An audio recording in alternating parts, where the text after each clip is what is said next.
Giữa lúc Biển Đông đang không ngừng sôi sục bởi các hành động ngang ngược của Trung Quốc, một giáo sư Ấn Độ đã ra mắt một quyển sách với nội dung bác bỏ yêu sách của Bắc Kinh ở khu vực này.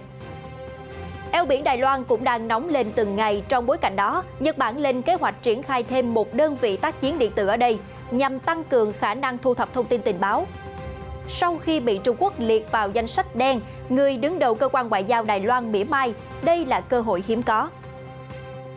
Căng thẳng Mỹ-Trung lại có thêm bước leo thang mới. Mỹ kết án quan chức an ninh quốc gia Trung Quốc 60 năm tù. Bắc Kinh lập tức lên tiếng chỉ trích. Trung Quốc đưa máy bay quân sự đánh chặn một máy bay do thám của Mỹ. Trong khi đó, ông Tập Cận Bình có thể cho phép quần chúng tham gia chiến tranh mà không cần Quốc hội chấp thuận. Bộ trưởng Quốc phòng Nga gọi sự hiện diện liên tục của Mỹ ở Biển Đen là một lời khiêu khích. Ngoại trưởng Úc có cuộc gặp gỡ người đồng cấp Campuchia Prak Sokhonn. New Zealand đăng cai tổ chức khai mạc APEC 2021. Tại COP26, Ngoại trưởng Tuvalu làm nổi bật thông điệp môi trường bằng cách đứng dưới nước biển phát biểu. Theo chuyên gia Hồng Kông, ngày càng có nhiều nhà phát triển bất động sản nhỏ ở Trung Quốc có nguy cơ vỡ nợ. Quý vị đang theo dõi FBNC Thế giới hôm nay. Vừa qua, giáo sư Pankaj Kechaha của trường quan hệ quốc tế Jindo GSIA, đồng thời là tổng biên tập của tạp chí quan hệ quốc tế Jindo Ấn Độ, đã ra mắt một cuốn sách với tựa đề Biển Đông, những câu chuyện lịch sử gây tranh cãi và thực tại toàn cầu. Nội dung của cuốn sách nêu lên những câu chuyện lịch sử trái ngược và áp lực về mặt địa chiến lược mà các quốc gia có tuyên bố chủ quyền phải đối mặt trong tranh chấp tại Biển Đông. Giáo sư Pankaj Kechaha của trường quan hệ quốc tế Jindal JSIA, đồng thời là tổng biên tập của tạp chí quan hệ quốc tế Jindal Ấn Độ, đã ra mắt một cuốn sách với tựa đề Biển Đông, những câu chuyện lịch sử gây tranh cãi và thực tại toàn cầu. Nội dung cuốn sách điểm lại những sự kiện chính có liên quan đến Biển Đông trong 5 năm qua, thu hút sự chú ý của quốc tế. Đặc biệt là sau phán quyết của Tòa trọng tài thường trực PCA. Theo đó, yêu sách đường chín đoạn và tuyên bố về vùng đặc quyền kinh tế đối với các đảo ở Biển Đông bị bác bỏ vì không phù hợp theo quy định của luật pháp quốc tế, cũng như Công ước Liên Hiệp Quốc về luật biển UNCLOS 1982. Bên cạnh đó, các cuộc đàm phán về Bộ Quy tắc ứng xử COC ở Biển Đông cũng đạt được những tiến triển. Theo giới quan sát, Trung Quốc có thể chấp nhận một số chuẩn mực khu vực và một quy trình hoạt động tiêu chuẩn có thể được hình thành. COC đã hoàn thiện phần lớn về nội dung, nhưng khả năng đạt được đồng thuận chung dường như không thể thực hiện được khi Trung Quốc bắt đầu tuyên truyền rằng nước này muốn đàm phán song phương với các bên tranh chấp hơn là chấp nhận đàm phán đa phương. Giữa lúc đó, Mỹ bắt đầu đưa tàu và tiến hành hàng loạt các hoạt động do thám và giám sát ở Biển Đông, đặc biệt là gần các đảo do Trung Quốc kiểm soát, khiến cho mối quan hệ giữa hai nước ngày càng tệ hơn. Các tuyên bố ngoại giao và yêu cầu chấp nhận an ninh hàng hải như một vấn đề nghị sự quan trọng đã gây ra những xích mích giữa Mỹ và Trung Quốc tại các diễn đàn khác nhau, bao gồm đối thoại Shangri-La, Hội nghị Bộ trưởng Quốc phòng các nước ASEAN mở rộng ADMM Plus và Hội nghị Thượng đỉnh Đông Á. Lực lượng dân quân biển Trung Quốc và việc nước này gia tăng hiện đại hóa quân sự đã khiến các nước tranh chấp khác phải nâng cấp lực lượng hải quân và lực lượng bảo vệ bờ biển. Các tàu khảo sát hàng hải của Trung Quốc đã nhiều lần xâm phạm vùng đặc quyền kinh tế của các nước ven biển, uy hiếp tàu tuần tra các nước bằng vòi rồng, thậm chí có thời điểm phá hủy tàu đánh cá của các nước khác. Trung Quốc sau đó còn đơn phương đưa ra lệnh cấm đánh bắt trong 3 tháng tại khu vực tranh chấp. Ngoài ra, cuốn sách cũng nhấn mạnh thực tế rằng mối quan tâm mới có hiện nay của Trung Quốc đối với Biển Đông không có cơ sở vững chắc về mặt lịch sử. Do đó, Biển Đông nên được coi là một điểm nhấn quan trọng và là nơi phô diễn quyền lực chính trị quốc tế trong tương lai. Thời báo Okinawa đưa tin hôm thứ Hai ngày 8 tháng 11 rằng Bộ Quốc phòng Nhật Bản, gọi tắt là MOD, có kế hoạch triển khai thêm một đơn vị tác chiến điện tử trên đảo Yonaguni thuộc tỉnh Okinawa vào cuối năm 2023. Động thái này nhằm tăng cường khả năng thu thập thông tin tình báo ở eo biển Đài Loan và quần đảo Diaoyutai, nơi căng thẳng đang ngày càng gia tăng. Theo thời báo Okinawa, Bộ Quốc phòng Nhật Bản MOD đã dành 3,1 tỷ yên trong ngân sách năm 2022 cho các văn phòng và cơ sở đồn trú mới trên đảo Yonaguni sau quyết định triển khai đơn vị bao gồm 50 đến 60 quân. 10 nhân viên từ lực lượng phòng vệ mặt đất cũng sẽ đóng quân trên đảo. Động thái này nhằm tăng cường khả năng thu thập thông tin tình báo ở eo biển Đài Loan và quần đảo Diaoyutai, nơi căng thẳng đang ngày một gia tăng. Ngoài ra, lực lượng phòng vệ trên không cũng có kế hoạch triển khai một đội an ninh cơ động gồm 20 người đến đảo Yonaguni vào năm 2022. Số lượng nhân viên phòng không và mặt đất thường trú trên đảo sẽ tăng từ 160 lên 250 người. Tác chiến điện tử chủ yếu sử dụng sóng vô tuyến và sóng điện từ để gây nhiễu các thiết bị liên lạc và radar của đối phương, cũng như ngăn chặn các hành động quấy rối và phá hoại bằng điện tử.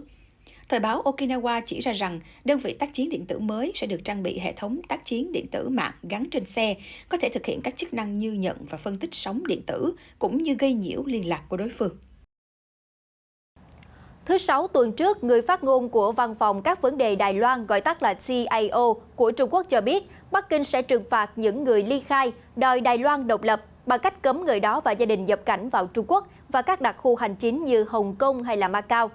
Biện pháp trừng phạt cũng sẽ hạn chế các công ty Trung Quốc làm việc hoặc có liên kết gì với các đối tượng bị trừng phạt. Và nghiễm nhiên, trong danh sách không thể thiếu người đứng đầu cơ quan ngoại giao của Đài Loan, ông Ngô Chiêu Tiếp. Để đáp lại màn rung cây dọa khỉ này của Trung Quốc, ông Ngô đã đăng tải trên Twitter với những từ ngữ không thể mỉa mai hơn rằng đây quả là một vinh dự hiếm có, và nói đùa rằng có nhiều người ghen tị và đã hỏi làm thế nào để được đưa vào danh sách này. Thứ Sáu tuần trước, bà Zhu Fengliang, người phát ngôn của Văn phòng các vấn đề Đài Loan CAO của Trung Quốc cho biết, Bắc Kinh sẽ trừng phạt những người ly khai, đòi Đài Loan độc lập bằng cách cấm người đó và gia đình nhập cảnh vào Trung Quốc và các đặc khu hành chính như Hồng Kông hay Macau. Biện pháp trừng phạt cũng sẽ hạn chế các công ty Trung Quốc làm việc hoặc có liên kết gì với các đối tượng bị trừng phạt. Khi được phương tiện truyền thông nhà nước hỏi ai sẽ bị cấm, bà xác định đó là Viện trưởng Hành chính viện Tô Trinh Sương, đại biểu lập pháp viện Đài Loan Yo Si-kun và người đứng đầu cơ quan ngoại giao Ngô Chiêu Tiếp. Cùng ngày hôm đó, khi được yêu cầu bình luận về vấn đề này, ông Tô Trinh Sương nói rằng Trung Quốc không có quyền can thiệp vào các vấn đề của Đài Loan. Đây là những người ngoài cuộc chưa đến Đài Loan dù chỉ một ngày. Họ chỉ đang giả vờ rằng họ có quyền nói cho chúng tôi biết chúng tôi phải làm gì, ông Tô Trinh Sương nói. Vào hôm thứ Bảy, ông Ngô Chiêu Tiếp đăng trên tài khoản Twitter của cơ quan ngoại giao Đài Loan rằng ông đã nhận được vô số lời nhắn và lời chúc mừng sau khi bị Bắc Kinh đưa vào danh sách đen. Ông nói đùa rằng nhiều người ghen tị vì không được công nhận và đã hỏi làm thế nào để họ có thể được đưa vào danh sách đen. Ông Ngô còn cho rằng ông cam kết sẽ làm việc hết mình để xứng đáng với vinh dự hiếm có đó và nói thêm rằng ông sẽ tiếp tục đấu tranh cho tự do và dân chủ của Đài Loan. Một người dùng Twitter có bình luận rằng tôi ghen tị với ông Ngô, tôi ước tên mình có trong danh sách. Những người dùng Twitter khác thì bình luận tôi có thể nộp đơn ở đâu, liệt kê chỉ có 3 cái tên là quá vô lý và quá ít. Xin chúc mừng, nhìn thấy mọi người đều ghen tị và ghen tị đến mức muốn tham gia vào danh sách này, Trung Quốc cũng nên nới lỏng các tiêu chuẩn của mình để người dân Đài Loan có cơ hội tham gia vào sự kiện lớn này. Căng thẳng giữa Mỹ và Trung Quốc lại tiếp tục có thêm bước leo thang mới. Vào ngày 5 tháng 11 vừa qua, một bồi thẩm đoàn ở Mỹ đã kết tội một quan chức an ninh quốc gia Trung Quốc vì ăn cắp bí mật thương mại từ các công ty hàng không vũ trụ và có thể phán quyết mức án phạt 60 năm tù và 5 triệu đô la Mỹ. Vào ngày 8 tháng 11 vừa qua, Bộ Ngoại giao Trung Quốc đã lên tiếng chỉ trích việc kết tội này và cho rằng cáo buộc đánh cắp bí mật thương mại là một sự bịa đặt trắng trợn. Vào ngày 5 tháng 11 vừa qua, một bồi thẩm đoàn ở Mỹ đã kết tội một quan chức an ninh quốc gia Trung Quốc vì ăn cắp bí mật thương mại từ các công ty hàng không vũ trụ và có thể phán quyết mức án phạt 60 năm tù và 5 triệu đô la. Trong một cuộc họp báo thường kỳ, người phát ngôn Bộ Ngoại giao Trung Quốc Uông Văn Bân nói với các phóng viên. Các cáo buộc của Mỹ là hoàn toàn bịa đặt. Chúng tôi yêu cầu Mỹ xử lý vụ việc theo pháp luật một cách công bằng để đảm bảo quyền lợi và lợi ích của công dân Trung Quốc. Công dân Trung Quốc phải đối mặt với mức án tối đa 60 năm tù giam và khoản tiền phạt tổng cộng hơn 5 triệu đô la, theo một thông cáo báo chí.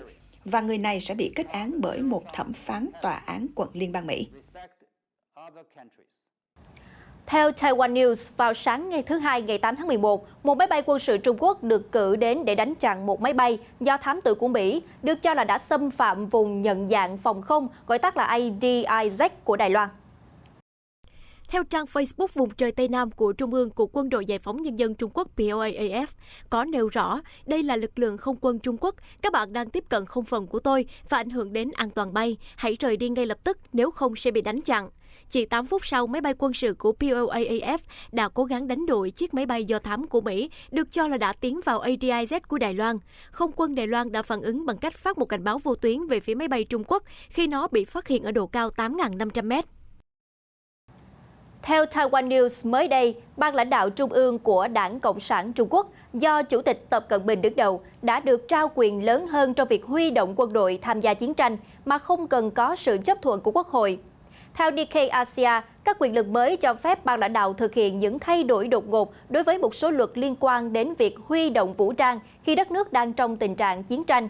Những thay đổi này có thể bao gồm việc mở rộng giới hạn độ tuổi đối với những tân binh, những người có thể được đưa vào chiến trường trong một cuộc xung đột bất ngờ.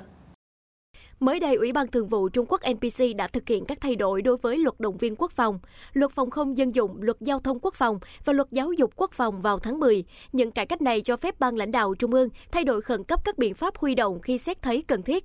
Trong đó, ban lãnh đạo Trung ương của Đảng Cộng sản Trung Quốc do Chủ tịch Tập Cận Bình đứng đầu đã được trao quyền lớn hơn trong việc huy động quân đội tham gia chiến tranh mà không cần có sự chấp thuận của Quốc hội. Tháng trước, ông Tập cũng đã thông qua luật mới sẽ mở rộng quyền lợi y tế cho các thành viên trong gia đình quân nhân, bao gồm cha mẹ, vợ chồng và bố mẹ vợ, theo nguồn tin truyền thông nhà nước Trung Quốc được Nikkei trích dẫn. Đây là một phần trong nỗ lực của nước này nhằm làm cho nghĩa vụ quân sự trở nên hấp dẫn hơn đối với thanh niên Trung Quốc vào thời điểm mà nhiều thanh niên thích theo đuổi việc học đại học hơn là tham gia vào quân đội. Tin tức này được đưa ra sau khi các báo cáo gần đây cho biết Đài Loan đang có kế hoạch nâng tần suất liên hệ với thanh niên đăng ký nghĩa vụ quân sự từ 2 năm một lần lên 1 lần mỗi năm. Đài Loan cũng đặt mục tiêu thành lập cơ quan động viên quốc phòng toàn diện vào năm 2022 để khiến cho hòn đảo sẵn sàng cho một cuộc xâm lược tiềm tàng của Trung Quốc. Bộ trưởng Quốc phòng Nga tướng Sergei Shoigu mới đây khẳng định các tàu chiến của Mỹ cùng đồng minh tiến vào Biển Đen không phải để dạo chơi mà đang muốn thử hệ thống phòng thủ của Nga trong khu vực. Trong một cuộc phỏng vấn được phát trực tiếp trên truyền hình ngày 7 tháng 11, tướng Sergei Shoigu mới đây khẳng định các tàu chiến của Mỹ cùng đồng minh tiến vào Biển Đen không phải để dạo chơi mà đang muốn thử hệ thống phòng thủ của Nga trong khu vực. Ông khẳng định Nga luôn để mắt đến tàu chiến của các nước không thuộc khu vực Biển Đen. Theo đó, những tàu này thường được trang bị các vũ khí chính xác tầm xa và luôn có khả năng thực hiện các hành động khiêu khích. Do đó, việc Nga cử tàu chiến và máy bay theo dõi sát, sẵn sàng ngăn chặn là điều bình thường. Các phát ngôn trên được đưa ra sau khi Mỹ đưa 2 tàu chiến vào Biển Đen hồi tuần trước. Hạm đội 6 của Mỹ thông báo 2 tàu này được triển khai tới Biển Đen để tham gia các hoạt động chung với các đồng minh và đối tác NATO trong khu vực. Biển Đen có diện tích hơn 430.000 km2, được bao bọc bởi nhiều quốc gia và thông với Địa Trung Hải nhờ eo biển hẹp Bosphorus, chia cắt phần lãnh thổ châu Âu và châu Á của Thổ Nhĩ Kỳ. Bán đảo Crimea mà Nga sáp nhập từ Ukraine sau cuộc trưng cầu dân Ý năm 2014 nằm hướng ra Biển Đen. Tổng hành dinh của hạm đội Biển Đen thuộc Hải quân Nga đặt gần cực nam của bán đảo Crimea. Trong giai đoạn chiến tranh lạnh, Biển Đen thường chứng kiến các cuộc chạm trán giữa Hải quân Mỹ và Liên Xô cũ. Vào tháng 2 năm 1988, một khinh hạm của Liên Xô đã va chạm với tuần dương hạm của Mỹ trên Biển Đen, nhưng may mắn không có thiệt hại về người ở cả hai phía. Vào ngày 8 tháng 11, Ngoại trưởng Úc Marais Pade đã có cuộc gặp mặt với người đồng cấp Campuchia Prak Sokhonn tại thủ đô Phnom Penh. Hợp tác song phương, các vấn đề khu vực có lợi ích chung và vai trò mới của Campuchia với tư cách là Chủ tịch ASEAN vào năm 2022 là một trong những chủ đề trong chương trình nghị sự. Bà Pade sau đó sẽ gặp Thủ tướng Campuchia Hun Sen trước khi lên đường sang Việt Nam vào cuối ngày. Campuchia là điểm đến thứ hai trong chuyến công du Đông Nam Á của bà Pade sau Malaysia. Chuyến thăm hiện tại của bà Pade là chuyến thăm đầu tiên của Ngoại trưởng Úc đến Campuchia kể từ năm 2014. Vào thứ Hai vừa qua, tuần lễ cấp cao APEC chính thức bắt đầu tại New Zealand. Trong đó, các bên tham gia đã tập trung thảo luận 2 nội dung chính là triển vọng kinh tế toàn cầu và hợp tác phục hồi sau đại dịch, trong bối cảnh thế giới đối mặt nhiều thách thức từ đại dịch Covid-19. Tuần lễ cấp cao APEC mới đây đã chính thức bắt đầu tại New Zealand, trong đó thì các bên tham gia đã tập trung thảo luận 2 nội dung chính là triển vọng kinh tế toàn cầu và hợp tác phục hồi sau đại dịch. Để phục hồi bao trùm và bền vững, các bên nhất trí rằng không thể bỏ qua hay xem nhẹ sự hỗ trợ dành cho các doanh nghiệp siêu nhỏ, nhỏ và vừa, MSME. Các MSME được ví như những mau mạch của nền kinh tế, chiếm hơn 97% số doanh nghiệp trong khu vực APEC, sử dụng hơn 60% lực lượng lao động và đóng góp từ 40 cho tới 60% tăng trưởng kinh tế ở hầu hết các nền kinh tế. Đây cũng là nhóm dễ bị tổn thương nhất trong đại dịch Covid-19 do giãn cách xã hội hay phong tỏa dài ngày. Trong một cuộc họp trực tuyến với các quan chức APEC phụ trách nhóm MSME vào đầu tháng 10 năm nay, Bộ trưởng Bộ Doanh nghiệp nhỏ của New Zealand Stuart Nash cũng nhấn mạnh MSME như những nhà máy phát điện của nền kinh tế và xã hội. Trong tuyên bố sau cuộc họp các bộ trưởng MSME mới đây, số hóa được xác định là một công cụ cần thiết để phục hồi hiệu quả kinh tế, đặc biệt đối với MSME và không còn là một tùy chọn cho các doanh nghiệp trước đại dịch. Vừa qua, Ngoại trưởng Tuvalu, ông Simon Kofe đưa ra tuyên bố tại COP26 khi đứng dưới đại dương ở Funafuti. Hình ảnh ông Simon Kofe đứng trong bộ vest và thắt cà vạt trên bục dựng trên mặt nước biển với ống quần cuộn lại đã được chia sẻ rộng rãi trên mạng xã hội, thu hút sự chú ý về cuộc đấu tranh chống lại mực nước biển dân của Tuvalu. Để đưa ra một tuyên bố có tác động về mối đe dọa của biến đổi khí hậu, Ngoại trưởng Simon Coven đã làm một việc không giống ai. Đó là phát biểu tại một vùng nước sâu đến đầu gối ngoài biển. Hình ảnh do Reuters thu được cho thấy ông đứng trước làn nước biển vào thứ Sáu ngày 5 tháng 11, trong khi đưa ra tuyên bố ghi trước cuộc họp khí hậu của Liên Hiệp Quốc, để nêu bật lên vấn đề rằng mực nước biển dâng cao ảnh hưởng đến các quốc gia Thái Bình Dương, chẳng hạn như là Tuvalu như thế nào. Chỉ có 3 nhà lãnh đạo Thái Bình Dương của Palau, Fiji và Tuvalu đã tới các cuộc đàm phán về khí hậu của Liên Hợp Quốc COP26 ở Scotland để phát biểu nhằm thúc đẩy việc cắt giảm lượng khí nhà kính của các nước phát thải lớn do Trung Quốc và Mỹ dẫn đầu. Vào thứ Hai vừa qua, Ủy ban Trung ương Đảng Cộng sản Trung Quốc, gọi tắt là CPC, khóa 19, đã bắt đầu phiên họp toàn thể lần thứ 6 ở Bắc Kinh. Ông Tập Cận Bình, Tổng Bí thư Ủy ban Trung ương CPC, thay mặt Bộ Chính trị của Ủy ban báo cáo các công tác và giải thích về dự thảo nghị quyết về những thành tựu và kinh nghiệm lịch sử trong 100 năm nỗ lực của CPC. Ủy ban Trung ương CPC bao gồm hơn 200 thành viên, được cải tổ 5 năm một lần trong kỳ đại hội toàn quốc. Ủy ban họp ít nhất mỗi năm một lần. Các cuộc họp này được gọi là phiên họp toàn thể. Các phiên họp quan trọng này nhằm mục đích hình thành quá trình phát triển của đất nước theo những cách cụ thể và có thể thay đổi cuộc sống ở Trung Quốc. Trở lại tháng 12 năm 1978, phiên họp toàn thể lần thứ 3 của Ủy ban Trung ương Đảng Cộng sản Trung Quốc khóa 11 đánh dấu sự khởi đầu của việc cải cách và mở cửa của Trung Quốc, đưa Trung Quốc vào con đường tăng trưởng kinh tế vượt bậc như hiện nay. Vào thứ Hai ngày 8 tháng 11, một nhà phân tích có trụ sở tại Hồng Kông đã lên tiếng cảnh báo rằng ngày càng có nhiều nhà phát triển bất động sản nhỏ hơn của Trung Quốc sẽ phải đối mặt với một cuộc khủng hoảng nợ tương tự như là JD Evergrande Group và Crash Group Holdings đã và đang phải chịu. Tại Trung Quốc, tập đoàn Kaisa có trụ sở tại Thâm Quyến đã bị đình chỉ giao dịch vào thứ Sáu ngày 5 tháng 11 sau khi xuất hiện tin tức tập đoàn lỡ hẹn thanh toán các khoản nợ vào đầu tuần này, trong bối cảnh cuộc khủng hoảng nợ bất động sản của Trung Quốc làm rung chuyển các nhà phát triển bất động sản khác.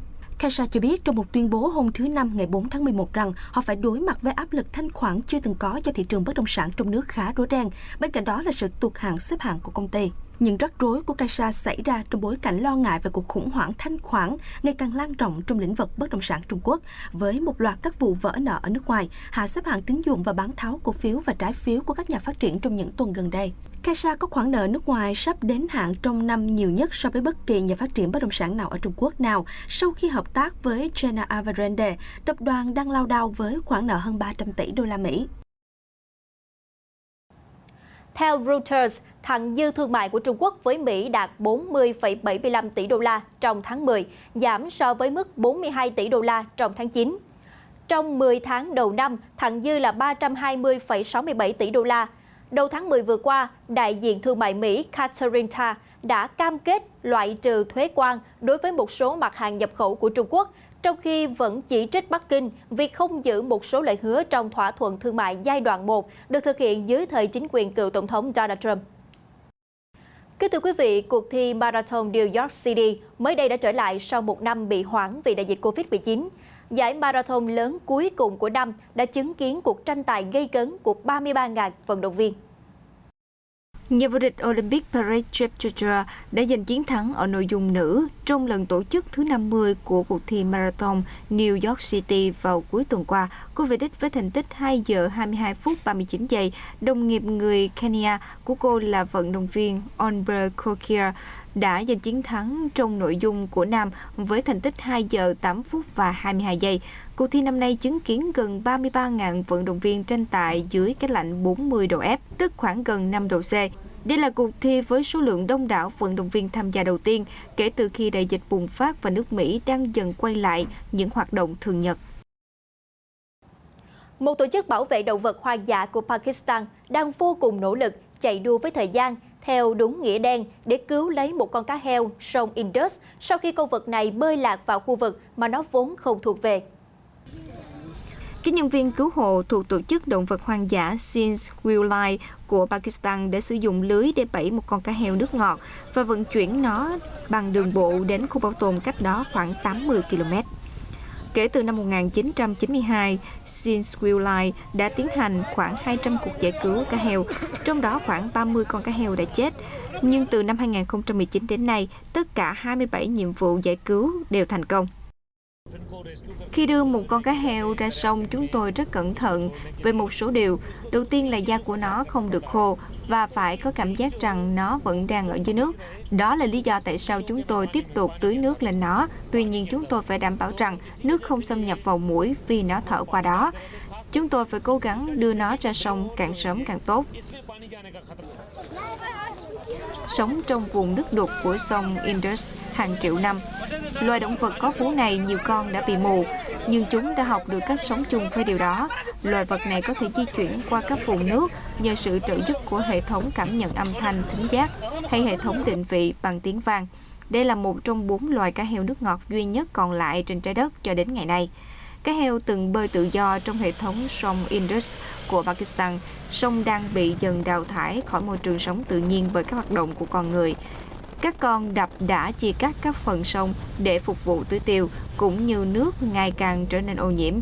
Sau khi cá heo Indus được công bố là loài có nguy cơ tuyệt chủng bởi Quỹ Động vật Hoang dã Thế giới WWF, vào năm 1972, chính quyền tỉnh Sindh đã tạo ra một khu bảo tồn, nơi những con cá heo đi lạc có thể được di dời tới. Nỗ lực bảo vệ cá heo đã thu về một số thành quả. Số lượng cá heo Indus năm 2019 là khoảng 1.800 cá thể, tăng thêm 50% so với năm 2001.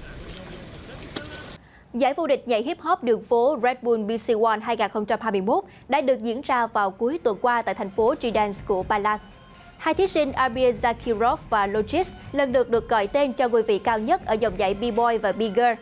Amir Zakirov, hay còn gọi là Amir, là người Kazakhstan đầu tiên giành chiến thắng trong cuộc thi sau khi xuất sắc đánh bại thí sinh đến từ Canada Phil Wizard ở trận chung kết. Trong khi đó, Logis, tên thật là Logan Andra, đánh bại thí sinh Nga Vavi và trở thành nhà vô địch nữ trẻ tuổi nhất. Red Bull BC One là giải đấu thường niên do Red Bull tổ chức với sự tham gia của những vũ công giỏi nhất đến từ 18 quốc gia theo hình thức thi đấu một chọi một. Tháng 12 năm ngoái, Ủy ban Olympic Quốc tế đã chính thức bổ sung nhảy hip hop đường phố vào danh sách môn thi tại Thế vận hội Olympic Paris năm 2024. Hôm ngày 7 tháng 11 vừa qua, tay vợt số 1 thế giới Novak Djokovic xuất sắc đánh bại Daniil Medvedev tại trận chung kết để giành cúp giải Paris Masters 1000. Với thành tích này, Djokovic đã lập nên kỷ lục mới, đó là 6 lần vô địch giải đấu này.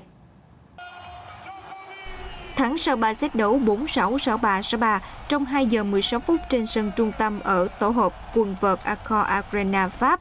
Tối hôm ngày 7 tháng 11, tay vợt người Serbia Novak Djokovic đã đôi nợ thành công trước số 2 thế giới Daniil Medvedev, người đã phá tan giấc mộng giành trọn vẹn 4 giải Grand Slam trong năm tay của mình. Thắng sau 3 set đấu 4-6, 6-3, 6-3 trong 2 giờ 16 phút trên sân trung tâm ở tổ hợp quần vợt Accor Arena. Tối hôm ngày 7 tháng 11, tay vợt người Serbia Novak Djokovic đã đòi nợ thành công trước số 2 thế giới Daniil Medvedev, người đã phá tan giấc mộng giành trọn vẹn 4 giải Grand Slam trong năm nay của mình. Cách đây 2 tháng trước, Medvedev đã đánh bại Djokovic tại chung kết Mỹ mở rộng với 3 set đấu cùng tỷ số là 4-6. Tất nhiên rồi, một trận thắng thật đặc biệt. Cả hai đứa con của tôi lần đầu tiên được xem toàn bộ trận chung kết. Tôi đã phải nỗ lực hết sức để có thể giành chiến thắng trước Daniil, người đã có phong độ tuyệt vời. Anh ấy đã đánh bại tôi khá dễ dàng trong trận chung kết ở Mỹ. Đó là bài học cho tôi. Tôi đã xem xét lại trận đấu đó và cố gắng làm mọi thứ tốt hơn trên sân ngày hôm nay.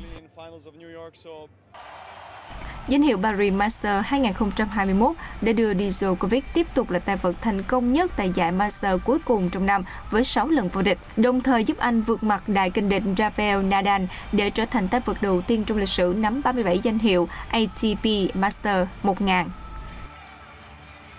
Vào cuối tuần qua, người dân Ấn Độ đã hào hứng tham gia lễ hội truyền thống ném phân bò Godhaba. Hãy cùng chúng tôi tìm hiểu về lễ hội vừa kỳ lạ vừa thú vị này quý vị nhé! Lễ hội ném phân bò Gudi Haba diễn ra tại ngôi làng Gumatapura, miền Nam Ấn Độ, khá giống với lễ hội ném cà chua La Tomatina ở Tây Ban Nha, nhưng thứ mà người ta tham gia sự kiện Gudi Haba ném lại là phân bò. Sau khi được thu thập từ những nhà dân trong làng, số phân bò được đưa đến một ngôi đền để thầy tu làm lễ ban phước. Kế tiếp, Chúng được tập trung tại một khu đất trống. Những người đàn ông sẽ nặn từng viên phân bò lớn rồi ném vào nhau. Lễ hội ném phân bò Gujri Haba là sự kiện thường niên, thu hút nhiều người dân đến khắp Ấn Độ đổ xô về làng Gumatapura để tham gia. Họ cho rằng đây là một hoạt động vừa thú vị, vừa có thể đem lại sức khỏe. Nhiều người theo đạo Hindu tâm niệm bò và mọi thứ từ loài vật này đều linh thiêng và có khả năng thanh tẩy.